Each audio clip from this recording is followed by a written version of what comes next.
Y les vamos a hacer una recomendación para esta noche aquí en Televisión Canaria, Estíbaliz. Pues sí, Marta, apúntelo muy bien porque esta noche esta casa emite el documental Amaro Pargo, entre la leyenda y la historia, un trabajo dirigido por Juan Alfredo Amil.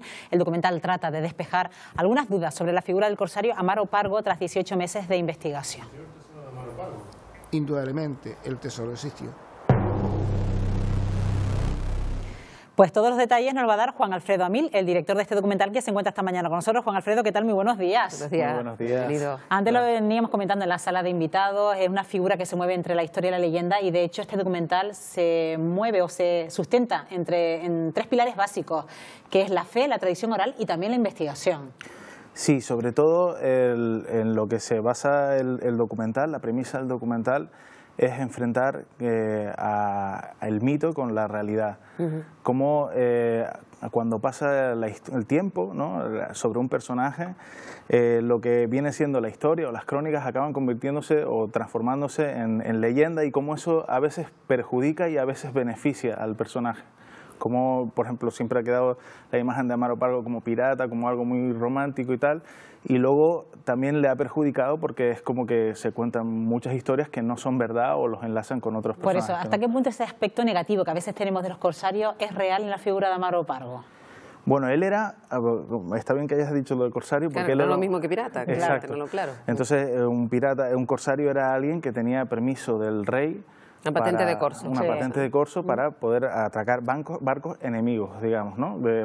Digamos que estaban en guerra, en ese momento estaban en la guerra de sucesión y entonces él tenía ese permiso para atacar barcos enemigos. Pero él realmente era un empresario, era alguien que se dedicaba a hacer exportaciones de vino de Malvasía o de aguardiente que destilaban en la laguna y luego pues lo exportaba a México, a Venezuela, a Cuba, no sé, a un montón de sitios, iba hasta Italia incluso. O sea, él era sobre todo un comerciante más que nada. Y en el documental vamos a descubrir pues lo que hay detrás de esa figura que a todos nos suena pero que pocos conocemos realmente.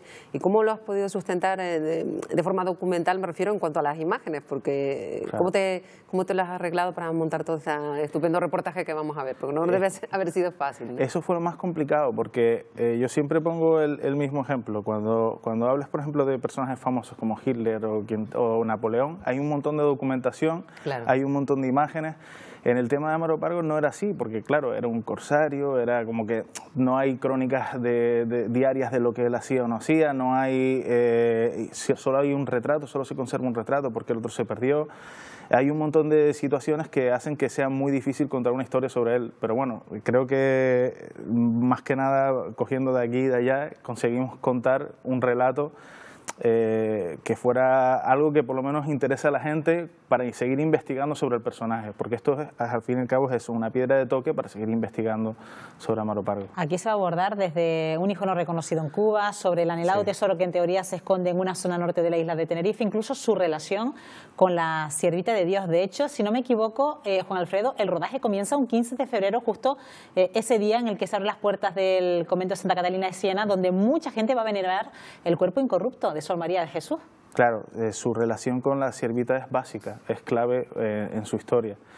Voy a decir una cosa un poco arriesgada, yo considero que esta película es una historia, también un poco una historia de amor, pero no de lo que la gente se piensa.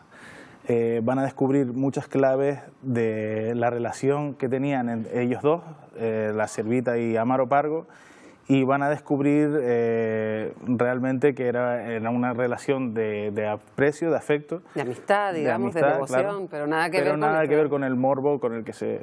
Sobre todo porque además ella era mayor que él en muchos años. Bueno, yo no creo que sea tampoco el tema de la edad, sino el tema de que él la veía como una figura materna, ¿no? O como una figura, como una guía, digamos, como una guía espiritual. Entonces creo que él pues evidentemente habrá vivido muchas experiencias negativas allí en de los mares y quería redimirse un poco en ese sentido religiosamente. Y bueno, el tema del tesoro, pues lo único que os puedo adelantar es que el tesoro existió. No nos va a decir dónde está el tesoro, ¿no, Juan Alfredo? No, el tesoro existió, pero... Bueno, en cualquier caso, en este documental vamos también a contar con la presencia de testimonios. ¿De qué personas? Bueno, esencial Domingo Barbusano, que es el autor del libro más completo que hay sobre Amaro Pargo. Alfredo López, que es un actor que hace representaciones teatrales sobre Amaro Pargo, Sor Cleofé, que es la actual madre superiora del convento de donde está la siervita, y bueno, hay un profesor de historia, hay un montón de expertos que la verdad que ayudan bastante a conocer un poco el personaje. Bueno, ha sido meses de profundo trabajo, de investigación y luego de llevarlo a la imagen. ¿Cuánto ha sido todo este proceso? ¿Cuánto te ha llevado, Juan Alfredo? Bueno, la investigación, Benjamín Reyes estuvo 18 meses investigando sobre el personaje, y luego personalmente el rodaje a mí me llevó, creo que no llegó a un mes, pero la postproducción sí que fue un trabajo intenso de cerca de 5 meses, junto con el director de fotografía Gabriel García para hacer el etalonaje, y Miguel Herrera de sonido también. Y bueno, pues ahí fue un poco lo más complicado, porque realmente se construyó el relato en el montaje, ¿no? Con todas las piezas que teníamos, ver cómo podíamos contar una historia, ya os digo, sin tener una cronología de lo que fue su vida, sin tener nada, y poder hacerlo algo para que los espectadores lo pudieran ver. Pues lo vamos a poder ver aquí en Televisión Canaria, además comprender bien cómo ha sido la figura de este corsario, sobre la que tantas leyendas ha habido, y que se aclara perfectamente este reportaje de Juan Alfredo Amil. Gracias por estar con nosotros esta mañana. Gracias, Juan Alfredo. Buenos días. Buenos días.